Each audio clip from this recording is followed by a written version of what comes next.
Hello, my name is Mohammed Gamal and I'm doing a research on God-Samaritan laws in Malaysia.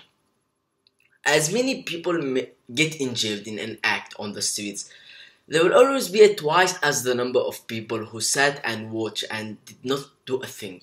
People will usually refrain from helping others, not because they are evil or bad, but rather they are afraid from the legal liabilities associated with helping others, resulting in more people dying because of the lack of assistance and help. Therefore, it is the public duty to encourage the community to be willing to help people at the same time protecting those helping. One way to encourage people is by introducing new laws that would act as legal shield from any liabilities may arise.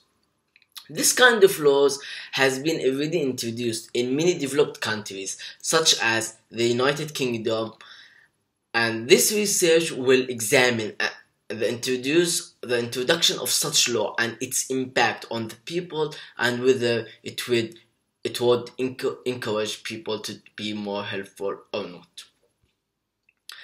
God's Samaritan law provides protection from any legal liabilities to those helping injured people. However, reasonable care must be established and used when providing help and assisting others. Therefore, the person not be prosecuted if the person they are trying to help is injured further because of their help, as long as reasonable care has been taken. The name God's Samaritan law is believed to have been taken from the Bible, from a story known as the parable of the Good Samaritan. The aim of this research is to examine the effects of Good Samaritan law and whether the existence of this law will help to encourage people to help others in need of medical assistance during accidents and such. This research main purpose is to explore Good Samaritan laws effects on the people and would people be more willing to help if they knew they are going to be protected by the law, as well as this research shall go on and compare the introduced law with the current law in the UK. Social Actions, Responsibility and Heroism Act of 2015.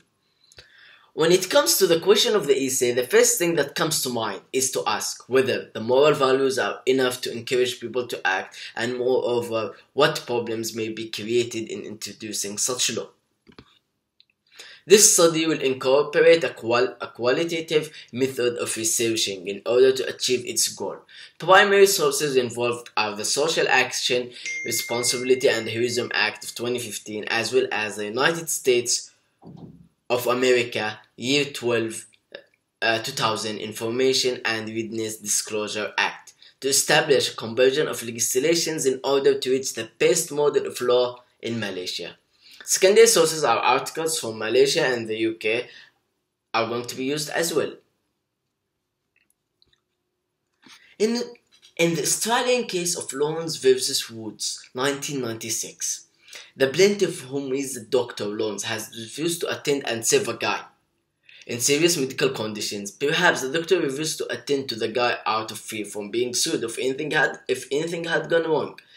This case illustrates situations in which people may be able and willing to help others but are abstained from doing so out of fear of being prosecuted, and who is not afraid of being prosecuted and going to jail, especially when they are innocent or did not intend to do harm.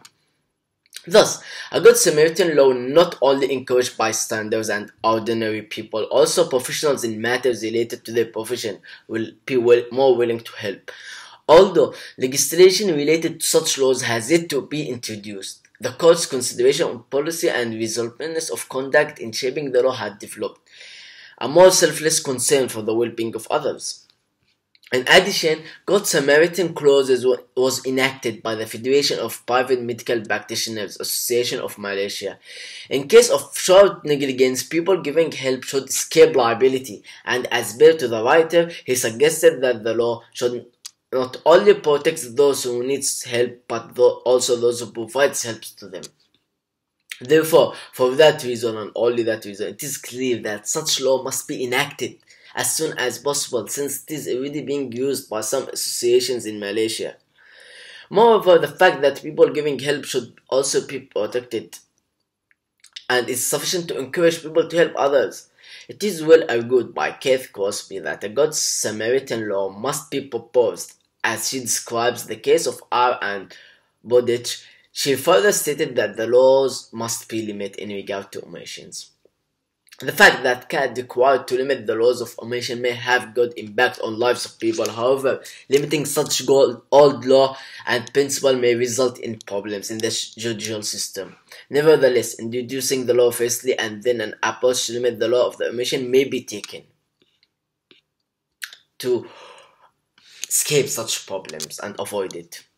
In summary, it is established that Good Samaritan laws are essential for the community. However, before enacting the laws, it is important to first raise awareness among people. For instance, teaching them how to perform first aid to people. Also, it is crucial that the law must not protect everyone offering help, so that those who are not providing reasonable care should be still held liable, for example, if gross negligence was established against them. Therefore, many guidelines must be drawn first before enacting a Good Samaritan law in Malaysia. Thank you very much.